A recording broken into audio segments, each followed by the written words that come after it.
আমরা আজকে 50তম BCS এর এই ম্যাথটি সলভ করব।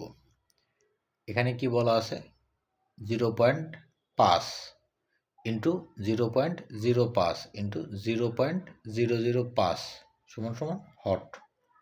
নিচে এই অপশনগুলো দেয়া আছে।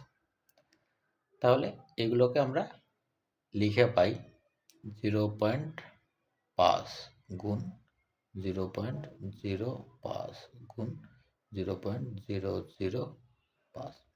এগুলোকে ভগ্নাংশ আকারে লিখি আমরা। তাহলে 5 বাই পয়েন্টের জন্য 1 আর সংখ্যার জন্য 0 গুণ 5 বাই পয়েন্টের জন্য 1 আর দুইটা সংখ্যার জন্য দুইটা 0 গুণ 5 বাই পয়েন্টের জন্য 1 আর তিনটা সংখ্যা আছে তিনটা 0। এবার ওরা গুণ করি 5 গুণ 5 গুণ 5 আর 1-এর পরে 1 2 3 4 5 6টা 0 1 2 3 4 5 6।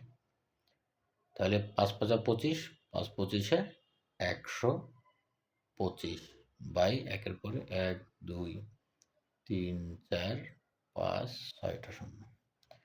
এবার আমরা কি জানি যে 0 আর কাটাকাটি যায়,